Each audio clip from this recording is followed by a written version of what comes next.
Praise the Lord. நாள் 192, ஜூலை 11ஆம் தேதிக்கான வேத பகுதி. சங்கீதம் 148 முதல் 150 வரை. 148ஆம் சங்கீதம். அல்லேலூயா. வானங்களில் உள்ளவைகளே கர்த்தரை துதியுங்கள், உன்னதங்களில் அவரை துதியுங்கள். அவருடைய தூதர்களே நீங்கள் யாவரும் அவரை துதியுங்கள், அவருடைய சேனைகளே நீங்கள் யாவரும் அவரை துதியுங்கள். சூரிய சந்திரரே அவரை துதியுங்கள், பிரகாசமுள்ள சகல நட்சத்திரங்களே அவரை துதியுங்கள். வானாதி வானங்களே அவரை துதியுங்கள், ஆகாய மண்டலத்தின் மேலுள்ள தண்ணீர்களே அவரை துதியுங்கள். அவைகள் கர்த்தரின் நாமத்தை துதிக்க கடவது. அவர் கட்டளையிட அவைகள் சிருஷ்டிக்கப்பட்டது. அவர் அவைகளை என்றென்றைக்கும் உள்ள சதா காலங்களிலும் நிலைக்கும்படி செய்தார். மாறாத பிரமாணத்தை அவைகளுக்கு நியமித்தார்.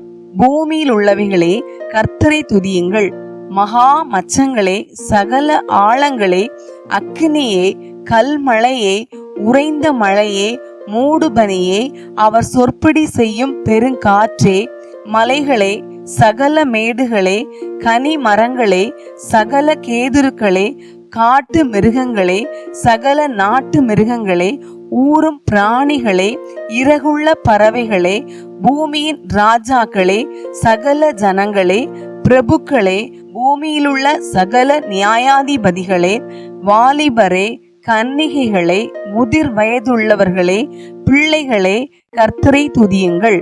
அவர்கள் கர்த்தரின் நாமத்தை துதிக்க கடவர்கள். அவருடைய நாமம் மாத்திரம் உயர்ந்தது, அவருடைய மகிமை பூமிக்கும் வானத்திற்கும் மேலானது. அவர் தம்முடைய பரிசுத்தவான்கள் யாவருக்கும், தம்மை சேர்ந்த ஜனமாகி இஸ்ரவேல் புத்திரருக்கும் கொண்டாட்டமாக தம்முடைய ஜனத்திற்கு ஒரு கொம்பை உயர்த்தினார். அல்லேலூயா. 149ஆம் சங்கீதம். அல்லேலூயா.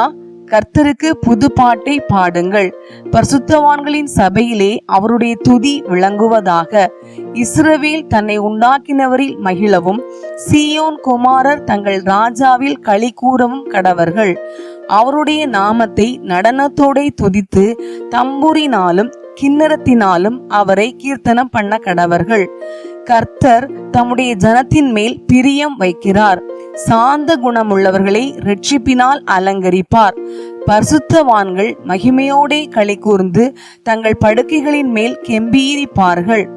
ஜாதிகளிடத்தில் பழி வாங்கவும் ஜனங்களை தண்டிக்கவும் அவர்களுடைய ராஜாக்களை சங்கிலிகளாலும் அவர்களுடைய மேன் மக்களை இரும்பு விலங்குகளாலும் கட்டவும் எழுதப்பட்ட நியாய தீர்ப்பை அவர்கள் பேரில் செலுத்தவும் அவர்கள் வாயில் கர்த்தரை உயர்த்தும் துதியும் அவர்கள் கையில் இருபுறமும் கருக்குள்ள பட்டயமும் இருக்கும். இந்த கனம் அவருடைய பரிசுத்தவான்கள் யாவருக்கும் உண்டாகும். அல்லேலூயா.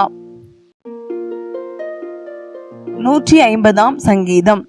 அல்லேலூயா. தேவனை அவருடைய பரிசுத்த ஸ்தலத்தில் துதியுங்கள், அவருடைய வல்லமை விளங்கும் ஆகாய விரிவை பார்த்து அவரை துதியுங்கள். அவருடைய வல்லமையுள்ள கிரியைகளுக்காக அவரை துதியுங்கள், மாட்சிமை பொருந்திய அவருடைய மகத்துவத்திற்காக அவரை துதியுங்கள். எக்கால தொனியோடே அவரை துதியுங்கள், வீணையோடும் சுரமண்டலத்தோடும் அவரை துதியுங்கள், தம்புரோடும் நடனத்தோடும் அவரை துதியுங்கள், யாழோடும் தீங்கிழலோடும் அவரை துதியுங்கள், ஓசையுள்ள கைத்தாளங்களோடும் அவரை துதியுங்கள், பேரோசையுள்ள கைத்தாளங்களோடும் அவரை துதியுங்கள். சுவாசமுள்ள யாவும் கர்த்தரை துதிப்பதாக. அல்லேலூயா. இன்றைய நாளுக்கான வேத பகுதி வாசித்து முடிந்தாயிற்று. தேவனுக்கே மகிமை உண்டாவதாக. ஆமேன். இன்றைய நாளின் வேத பகுதியிலிருந்து ஒரு கேள்வி. பூமிக்கும் வானத்திற்கும் மேலானது எது?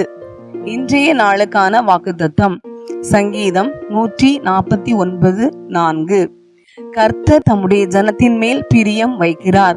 இந்த வாக்குத்தத்த வசனத்தின்படி கர்த்தர் தாமே நாம் ஒவ்வொருவரையும் ஆசீர்வதிப்பாராக. ஆமேன்.